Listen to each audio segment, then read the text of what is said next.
welcome to this evening's talk, and thank you again for being here. Um, you know, I will start with the book, with Rudi's life, give you a glimpse into who Rudolf von Leyden was, and then about approach how the idea of this book came about. Because I somewhere feel this book happened to me rather than me going looking for it for this wonderful story. So, Rudi was born in 1908. He was one among five children.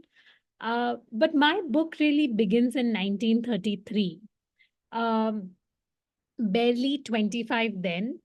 Rudi had just completed his PhD thesis in geology from the University of Göttingen in Germany. His father, von Leyden, was a Christian and worked with actually the ministry in Germany at that time.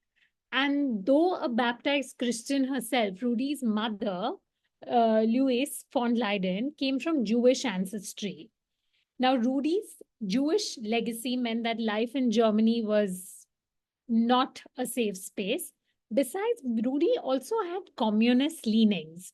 So there is an anecdote that his third partner, Udi Jutta Schneewind, I hope I'm pronouncing her name correctly, mentioned that uh, uh, while he was sitting in a cafe, three of his friends came up to him and said that the Gestapo is looking for you and you must leave almost immediately. And he sought the counsel of his family, and they decided that it would be nice if he would head off to Bombay for 6 months. Now, why Bombay? He took the cargo ship from Antwerp to the Bombay harbor.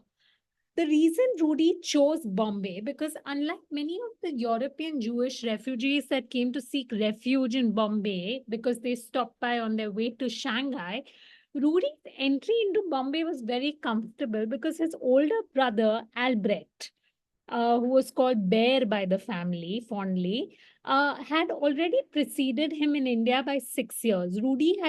Albrecht had moved to Bombay from Germany because he found himself a job with IG Farben, a German conglomerate of 8 leading chemical manufacturers.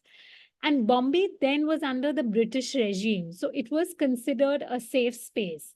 So Rudi thought that he would spend the next 6 months with his brother in Bombay and building a new life. This is a Christmas greeting card that I found in his family archives, where he is encapsulating his first 6 months in Bombay. I mean, in India, actually. He traveled with his brother to Kashmir, to New Delhi, to Agra. They went horseback riding. And yeah, there's uh, this beautiful illustration, and he sent this home to his family, um, highlighting his first year in India. But as time went by, he realized that the prospect of going back to Germany was not a possibility in the near future. So one had to make ends meet. And so he was an amateur artist. He had a minor talent for drawing. And he started to make use of that talent for drawing and began designing advertisements, posters, invitation cards, and menus for friends. And encouraged by these initial successes and some monetary help from his friends and brother, Rudi set up an advertising studio on the old Customs House Road. So those of you in on Bombay, where the fancy Masaba store is and Shantanu Nikhil store is, on that particular road. In fact, if I'm not mistaken, it's in the same building, 72 Customs House Road in Bombay, the same building as the Shantanu and Nikhil store. So this is Rudi, along with one of his help in at his office, which was called the Hand Commercial Art Studio. And this is one of a prototype, an example of his work in advertisement. Um, yeah, and it's at the Kitab. He had designed a poster. But then he was trained as a geologist and he was working in art, so to say, using his minor talent for drawing. And this little doodle is actually a letter to he had written a letter to his mother in 1935, uh, you know, and expressed his desire to pursue art, but felt torn since he had spent more than a decade training in geology and found himself at crossroads. So at one side where he sees himself, there's a man standing right here, and one side there's geology, and on his left there is art. And to illustrate this conundrum, he doodled a man looking at two signboards. Um, yeah, which I thought was quite lovely. uh, Rudi, of course, eventually chose art because many fortuitous happenings sort of took place. As luck would have it, Rudi's talent for drawing was noticed by Simon Pereira, the then editor of Evening News of India, who published his sports cartoon in the newspaper. The illustration happened to be of a rather crucial match at the exclusive Bombay Gymkhana, and the city sports enthusiasts turned up in large numbers to watch the Sahibs 11 battle out the ladies 11 in the first ever hockey match of this kind. This took place in the Cooperage grounds. And this particular cartoon is especially special for Rudi and for this story. In fact, the chapter 2 of my book starts with this match. Um, you see this person in the center where I'm marking the arrow happens to be his sister, Victoria von Leyden, who came to India in 1934. Because of her Jewish ancestry, she was unable to play hockey for, the German national team. But that's not the reason why she came to Bombay. She came to Bombay because her parents packed her off because they didn't want her to marry the man she eventually married. So they thought that her two brothers are in Bombay and she's going to forget about this man and they're going to have their way. But that man ultimately gave her an ultimatum to return. And she played hockey at Bombay Gymkhana and set up the ladies 11 for the club. Um, I'm trying to go on the next slide. Right. Um, impressed with his skill, um, you know, uh, he was offered to publish a series of Rudy's cartoons were published in Bombay clubs, but Stanley, who was the editor with the Illustrated Weekly of India, encouraged Rudi to create political, to encapsulate the political climate in Germany and what was happening in Europe at that time. And Rudi, between 1938 and 1945, uh, became the cartoonist with the Illustrated Weekly of India. And this is one of the cartoons that have been published in the Illustrated Weekly.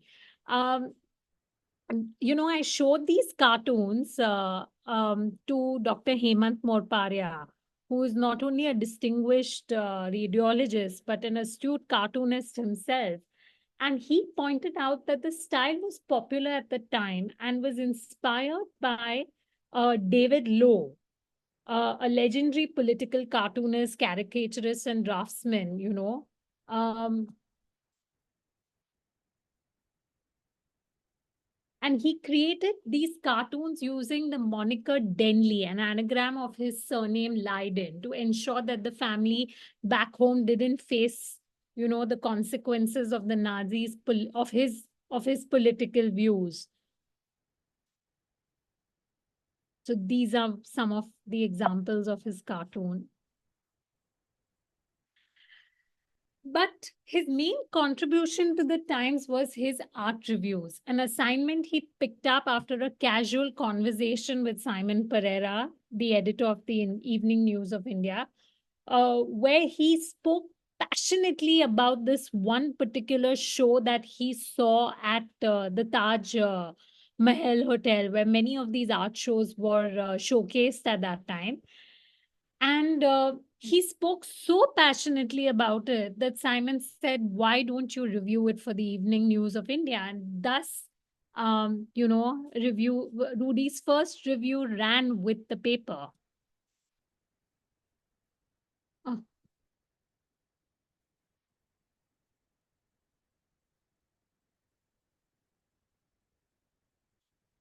While he started writing reviews and he started working with the Times, um, his parents had to join their sons in Bombay in 1939 after their house in Garmisch-Partenkirchen in Bavaria had been expropriated. You know, the Nazis persecuted Louise von Leyden because of her Jewish background, and they had forcefully retired her husband as ministerial director in the Prussian Ministry of the Interior and Senate president already in 1933. And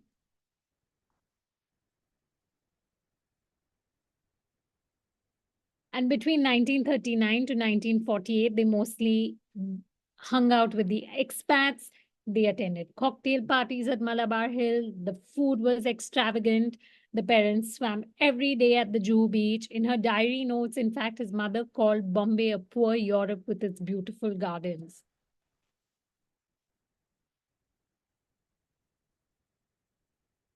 Oops. The reason I bring his family here is because, okay, I found an easier way for me to be more seamless on the computer. The reason I brought their family here before I go back to jump back to Rudy's role as the art critic and the mentor figure that he was to all the artists is because his parents were also instrumental in creating the artist center in Kala Ghoda. Victor von Leyden was an amateur sculptor. His mother was Louise von Leyden, was made watercolor drawings, and she was trained by Walter Langhammer nonetheless. And Albrecht made beautiful oil paintings. And Rudi, of course, showcased his cartoons. And the proceeds of the sale, from the sale of the art, went towards setting up the artist center at um, Kala Ghoda, which was considered the art district of Bombay at that time. Uh, While Rudy's journey began in 1938, he practically wrote about every art show since then, right through 1944, where he was officially an employee with the Times of India. And Rudi, as he's fondly known in the art world, was an amateur cartoonist, contributed cartoons, and he was an amateur artist. But today, he's most recognized as the torchbearer of art criticism in India. And I would like to quote art historian Yashodhara Dalmia here. The position of centrality that Rudolf von Leyden occupied in the Indian art scene for over 3 decades remains unmatched to this day. Not only will he be remembered for his forthright and insightful criticism, but also for ably steering the course of Indian art towards modernist directions. In Geeta Kapoor's words, he wrote pointedly and persuasively, and he was bereft of any jargon juggling that we later saw emerge in art writing. Um, you know, while Rudy's main contribution was that of an art writer, there were two others who came to India as well, just like his parents did when, the war broke out. One was Emanuel Schletzinger, who is this gentleman with glasses on, standing on your right hand side, and Walter Langhammer, who's on your left, standing on the left hand side where my arrow is pointing. And in Christian Khanna's words, they were Hitler's bounty to India. Um, that's Ara in the middle, that's Raza seated below, and that's Kathy Langhammer, Walter Langhammer's wife.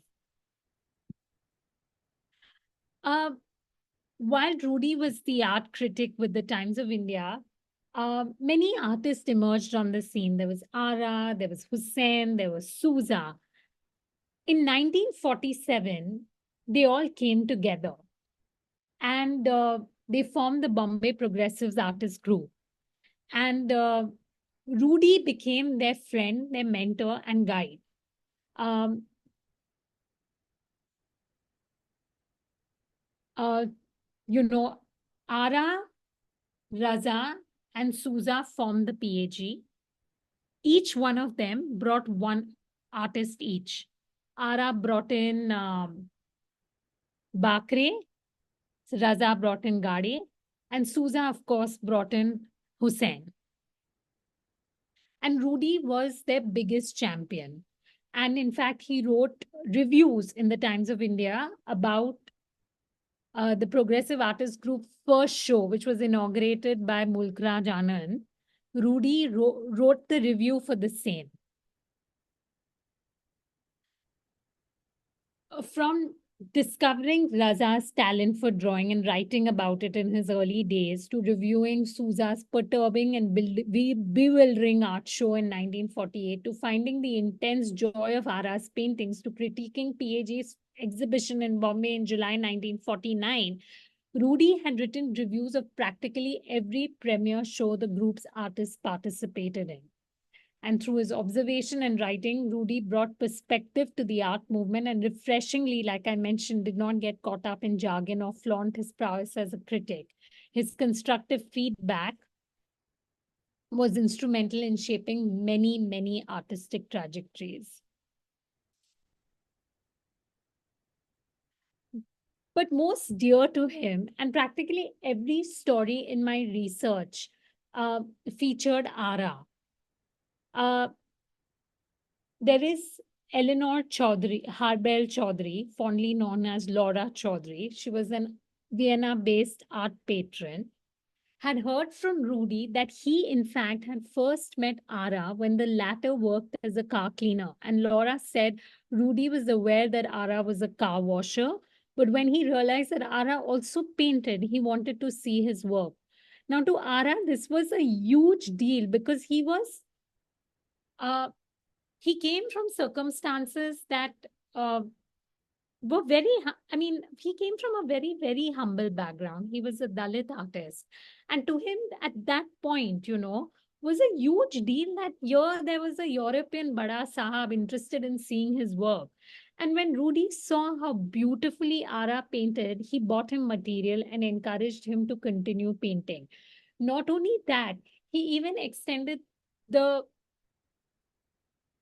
what you may say, the recommendation to buy Ara's work to people like Dr. Homi Bhabha, Kawasji Jahangir, Hirji Jahangir to buy his work so that he is able to support himself as an artist and not go back to washing cars. Rudi and Raza also shared a very, very special relationship. It was not a formal relationship of that of an art critic and an artist. They ended up having a very familial bond. When Raza was a, but he discovered him when Raza was a 21-year-old artist living in Kalyan, a distant suburb beyond Bombay's periphery. And Rudi wrote about him in his work in a review published in the Times of India. There were 400 pictures that filled the Kama Hall to overflow a typical cross section through contemporary Indian art of the last 25 years on this side of India.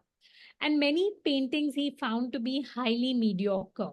But he managed to see in one dark corner two paintings, two charming watercolors by a student, Raza, who has a fine sense for composition and deft colors. And to Raza, again, this was a huge deal that there was the Times of India art critic, writing about his work.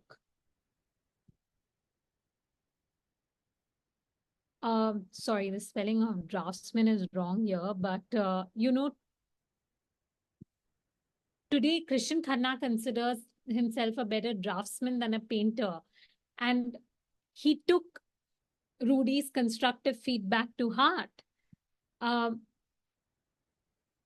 It was Rudi, along with Langhammer and Schlesinger, who brought a certain modernism to India. Now, let's acknowledge that these were pre Google days, right? There was no internet to tell us what was happening in Europe or in other parts of the world. These men carried catalogs and, had information about what was happening in Europe at that time.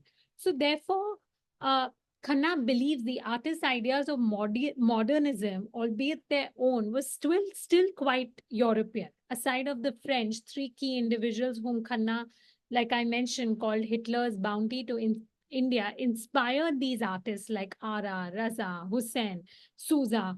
They These men, Schlesinger, Langhammer, Leyden, they showed them images of works created in Europe at that time, painters whose work predominated during those days were Picasso, there was Vincent van Gogh, there was Matisse. Rudi, in fact, considered Ara to be India's Matisse. And if you look close enough and if you study Ara's painting, you will see the influence is quite apparent. Another artist who became a cornerstone of Rudi's cultural circle while there was a PhD, uh, Rudi was not just a man about town. He married Nina Bilantini, a Hungarian artist who came to India in 1948 in order to visit her stepmother. And she came from a well known Hungarian family with German origin. And her mother had escaped from Budapest in 1944. And after her real mother had left Budapest, and then she went to Switzerland, and Nina and her real mother lived in Switzerland for a while. And her mother was a portrait painter, and Nina enjoyed great success in Paris with illustrated children's books, which she wrote herself.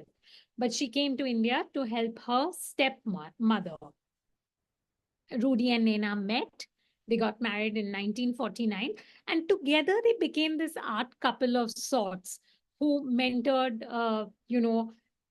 together they supported artists and mentored them through resources and dialogue. And in this image, you can see Rudi and Nina at the center and the entire PAG group seated below.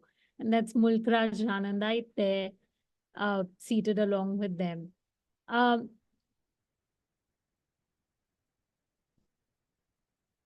In India, Nina created several illustrations of Indian sculptures for various exhibitions and publication, and the following illustration is from the Marg magazine. This is Nina's work, and Nina and Rudi often collaborated on many stories together, where Rudi would provide the written word and Nina would offer her illustrations. While that was their art life, Rudi formally left the Times in 1944 and joined the Volkart brothers, which in 1954 became Voltas with their merger with Tata Sons. After their merger with Tata Sons. Now, this became a crucial moment in Rudi's life because now he was no more just the art critic writing about these artists. He now was in a position where he was earning fairly well. He was earning a corporate salary, so to say, and was therefore able to even provide sometimes financially for them, which is acknowledged by the Raza Foundation. He did provide Ara with resources when he left for Paris in 1952. He helped Ara financially, and this became where his role moved beyond just a writer to that of even patronage, which is why I consider his and encouraged other Volta's directors to buy these artists' work.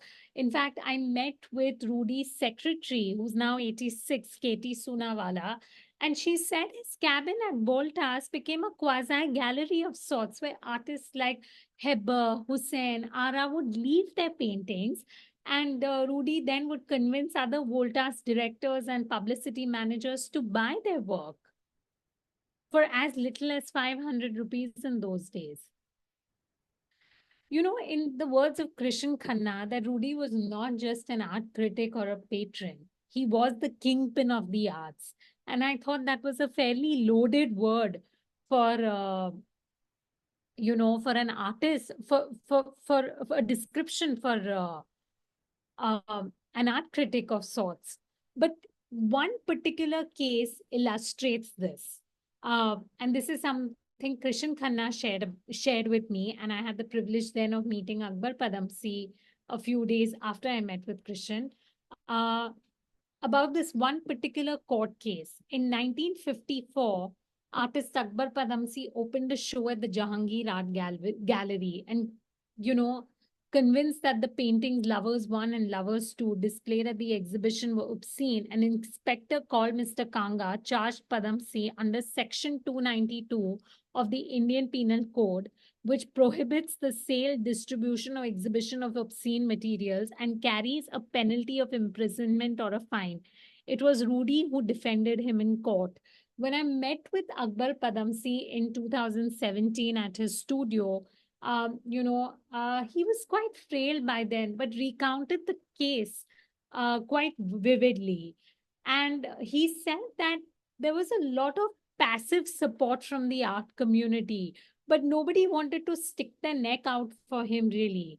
And it was Rudi who called him one fine day and said that I hear from the artist center that there is a case against you.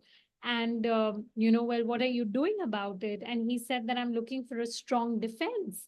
And it was Rudi who, placed the court in the most awkward position, because Rudi came to his defense and in court on 16 June 1954, and you know pulled out a magazine of the Archaeological Survey of India, and which had an illustration of the Khajuraho temple. And he said that if you're saying that this particular painting that you can see on the screen is obscene and influenced by Western culture, then are you then also negating our culture, the Indian culture? And so he placed the court in the most awkward situation and position. And lo behold, the case ruled in Akbar's favor, and it was largely thanks to Rudi's testimony. And it was this particular case that Krishan Khanna recounted. And the following day, Akbar Padamsi corroborated with me, was that probed, that made Krishan Khanna call him the kingpin of art, really. Of course, when he left, all the artists gifted him a self-portrait as a parting gift. And their intention behind creating these works were that you helped us see ourselves. And this is Ara's portrait. That's Gaitonde's self-portrait. This is Raza's portrait. Raiba's portrait, self-portrait. Prafulla Joshi, later she became Prafulla Dhanukar. Husain, of course, gave his self-portrait in 1981. And when he left India in 1968, there was grand farewell parties thrown for him at the Voltas, at Artist Center, at the Jahangir Art Gallery. And I find this one particular quote that he wrote in his essay quite moving. I came to India on a 6-month visit and stayed 35 years. I like the country and its people from the word go, but I know now that my first attitudes were very Sahib, and that friendships begin where and when the Sahib disappears. Rudi moved to Vienna in 1968 because he found himself a full-time job. He moved for practical reasons. While so I must mention here, which is not mentioned in the slide, that he lost his first wife, Nina von Leyden, to cancer in 1964. And in 1966, he met with Lucy Blake. And she was a French woman, and she wanted to move back to Paris. And, a couple of years later, Rudi retired from Voltas. We must understand that most of these European people who held high ranking jobs got used to a certain lifestyle, right? And they had a chauffeur driven car, they had held high ranking jobs in India, and those jobs started going to Indians by the late 60s. When he retired, the prospect of finding a similar job was bleak, and so he found himself a full-time job in Vienna, and he was assigned the task of setting up an office for a pharmaceutical and chemical business, Merck Sharp Dom. He missed India a lot, but like I mentioned, he soon made Vienna his home, and he was very keen that time to have Indian art shown in a German museum. But the reason I've chosen this particular work here is a Peter Bruegel painting from the Kunsthistorische Museum. This was Rudi's regular stopover on every weekend, and whoever came to visit him in Vienna, Rudi would take them to the Kunsthistorische Museum to see a Peter Bruegel work. Uh, his friendships with Indian artists continued. Raza by then was living in Paris and then later moved to the south of France in Gorbio.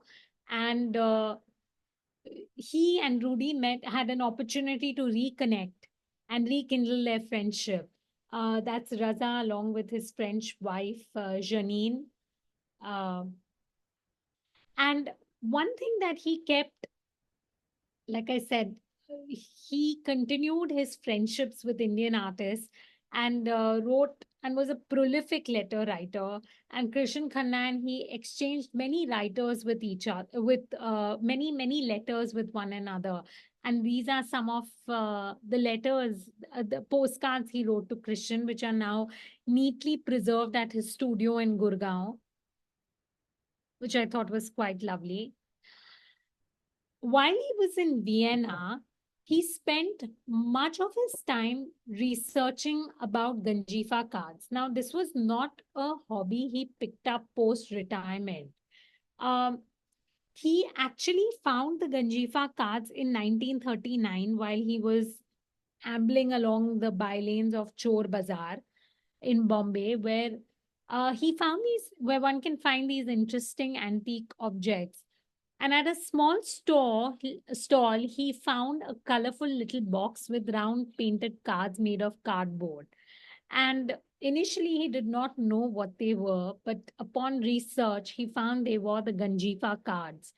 And thus began Leyden's introduction to one of the most meticulously researched catalogs of Indian playing cards in major museums at the Victoria and Albert Museum and another museum in Vienna. And Ganjifa became an enduring passion, and today he's considered a world authority in this field. Um, Rudi's research on the Ganjifa cards and his deep friendships with the art community made for compelling reasons to return to India year after year. He died unexpectedly on March 25th, and this was shortly after one of his many trips to India.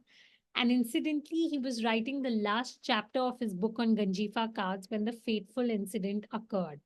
And these are some of the Ganjifa cards that are currently at a museum in which he donated and sold to a museum in Germany.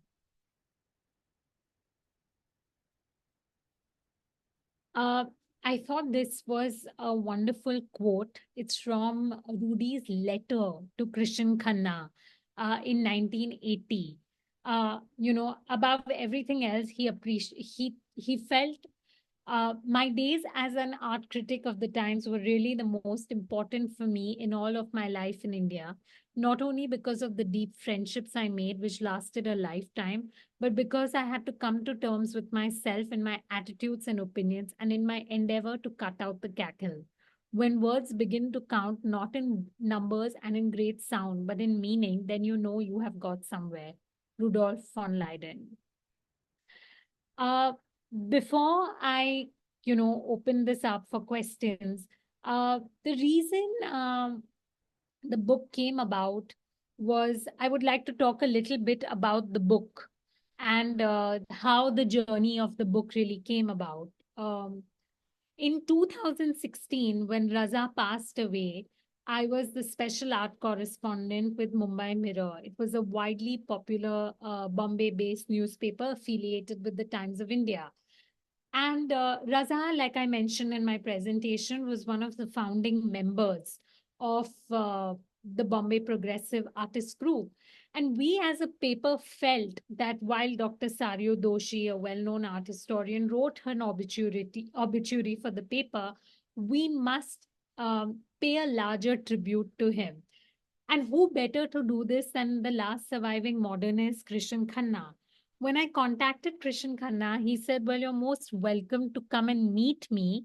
And, I'd happy to give you an interview, but I wouldn't be in a position to write immediately."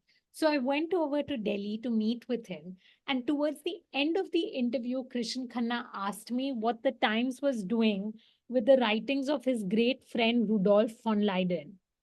And I was convinced in my own tone, and I said, "Probably nothing." And he said, "Well, you're sitting there. Why don't you dip into the archives and dig out his writings?" I took that cue, and this was 2016. And I went down, I one day went to the archives room of the Times of India at in Fort, where I was working. And at that time, on their second floor, they had this wonderful archives room. And I started looking for writings. And thankfully, they had digitized everything in the Times of India by then. And I started, typing these keywords: Leiden, R.V. Leiden, Rudolf von Leyden, and started, digging out his writings. And a whole plethora of stories showed up. And I thought to myself, this is like art history on platter. This man has reviewed shows of practically every important artist we know today, whose work we know today as blue chip investments. Ara, Raza, Souza, and Husain. And I thought to myself who Rudi von Leyden was. So when I contacted Christian, um, and I asked him, maybe before compiling his writings, we should know, oh, there should be an essay on who Rudi von Leyden was.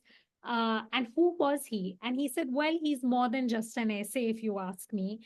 And B, if you ask me who Rudi von Leyden was, he was the kingpin of art." And I thought that was a fairly loaded term to attribute to someone.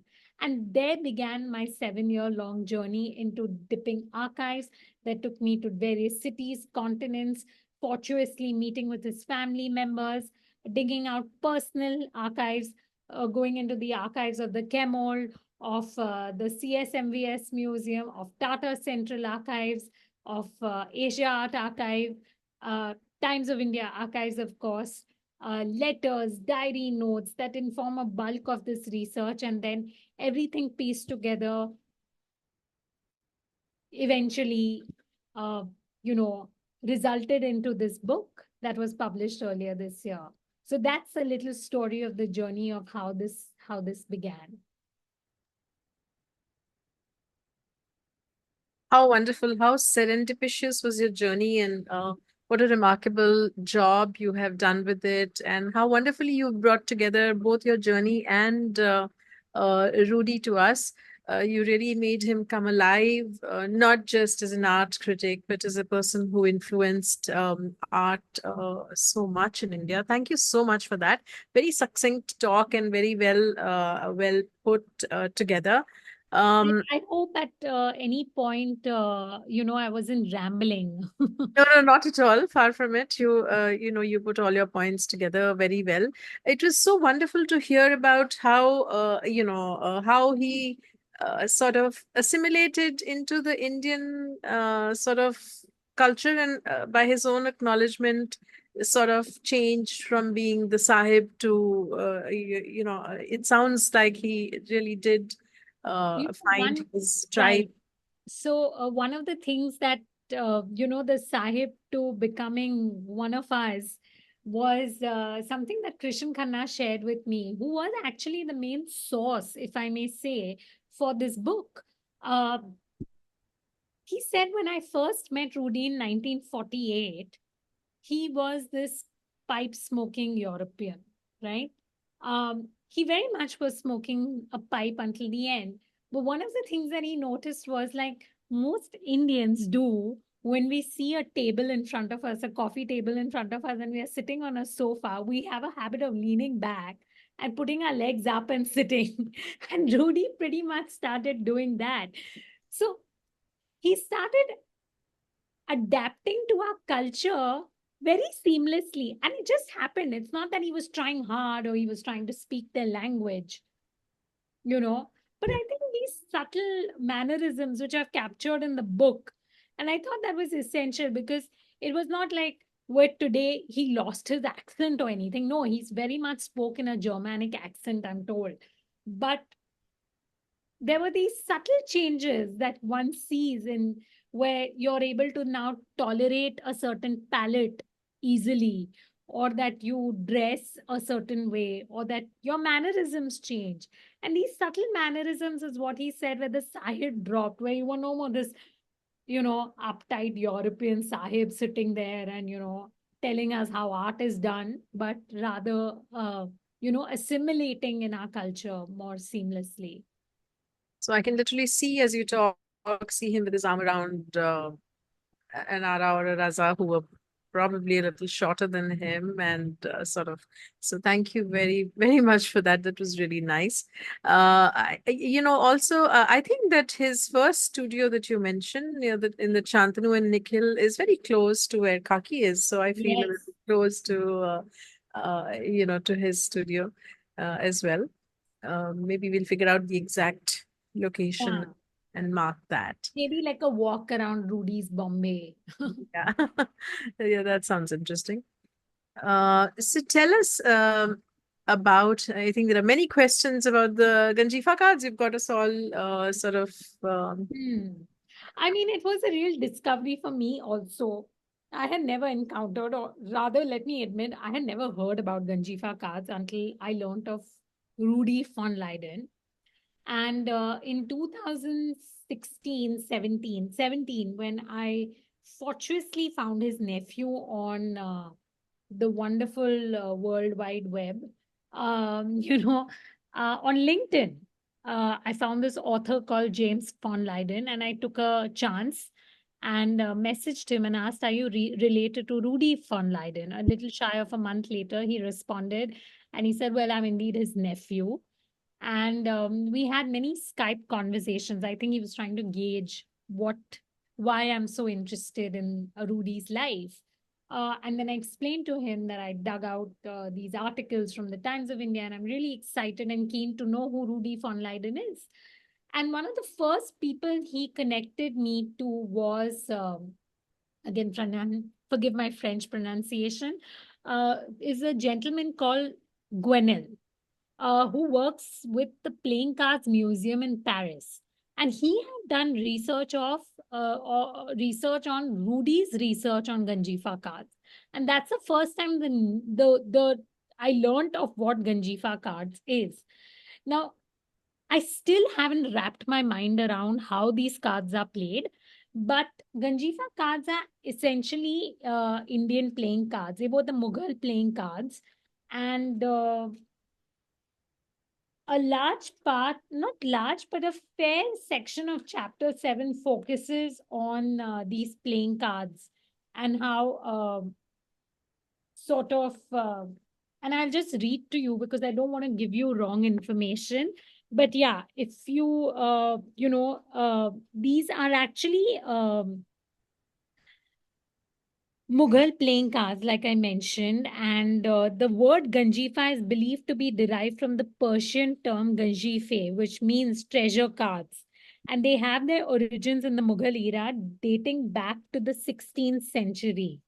And the earliest Ganjifa cards were used as entertainment, but were also intricately designed, adorned with symbols, motifs, and themes, often hand painted on materials such as ivory, wood, or palm leaves.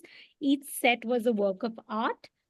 And unlike the standard deck of 52 playing cards common in contemporary card games, Ganjifa card decks typically range from 96 to 144 in number. Wow. Uh, there are the Dashravatra card, Ganjifa consists of 120 cards divided into 10 suits of 12 cards each, and so on and so forth. But essentially, these cards are no more painted, but I believe the Sawantwadi family are reviving these cards and are reviving this art form. So those interested to learn more about it can, yes, reach out to them.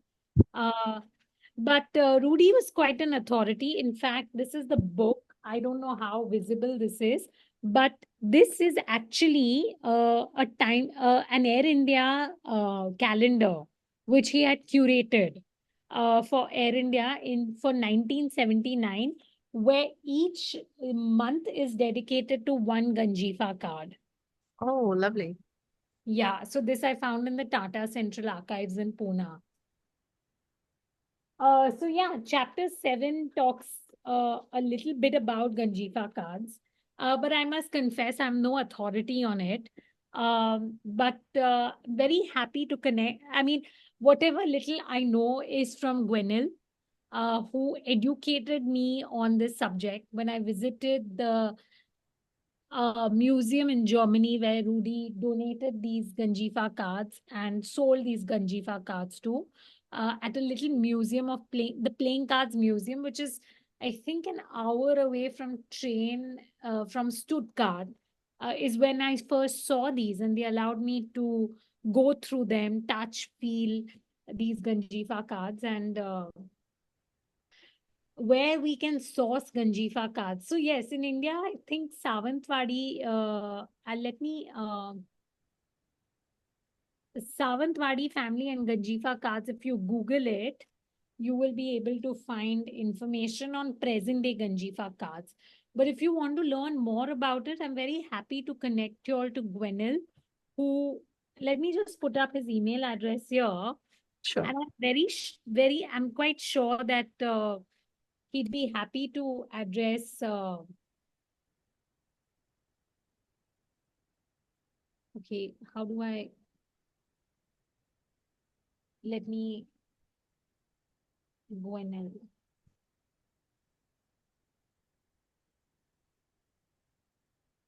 where's the chat? I'll put out his details here so that you're able to write to him and learn more about it. But yes, Krishan Khanna also thought that what is this stupid hobby he's picked up, you know? And when they heard his lecture at the ICC, is when he realized how serious Rudi was about this research.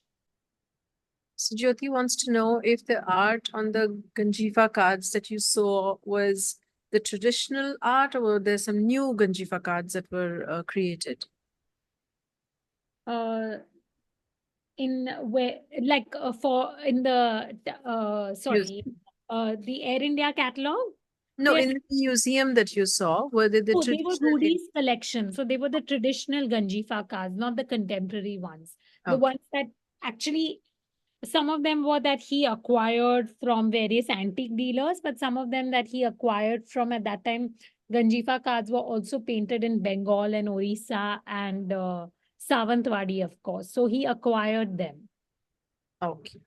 So, Satej has a comment that, if I remember correctly, 55 years ago, gambling with normal playing cards was also referred to as playing Ganjifa. So, maybe they were more associated with betting at the time when cards were played in little earlier times.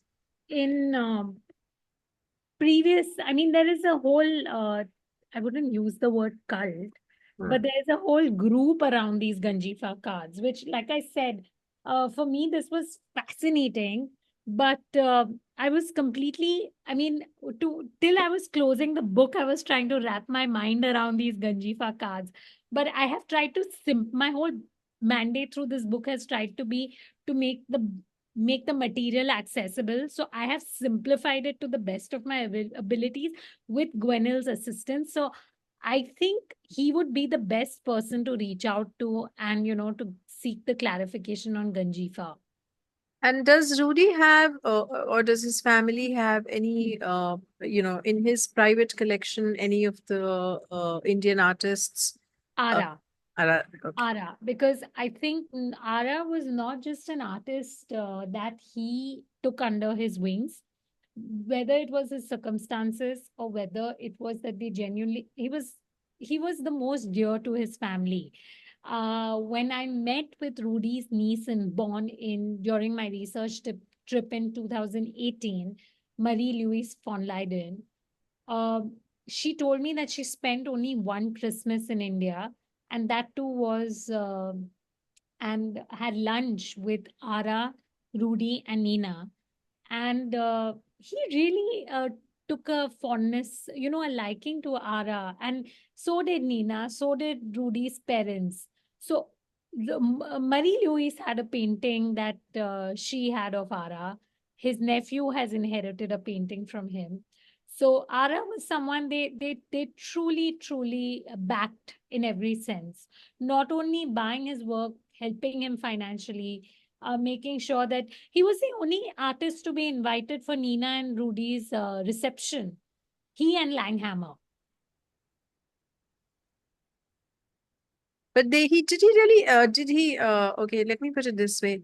Did he gain a lot of wealth by his association with these artists? Did he or the family, or was it just No, so by it's when he left India, his brother had donated and sold paintings to the CSMVS Museum, which was then Prince of Wales, because Karl Khandalawala was the chairperson of the museum. So they were great friends with Karl Khandalawala. And through him, he managed to donate and sell 8 paintings. Rudi donated, I'll show you that painting that features in the book, Husain's Day and Night. It is quite iconic. yeah. And um,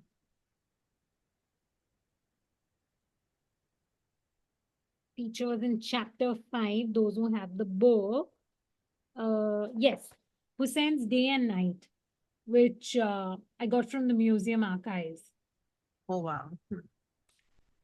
Um, so unfortunately, they didn't take many paintings back, and in those days, they didn't buy with the intention of one day they are going to make it big, and it was all done for, art was made for art's sake.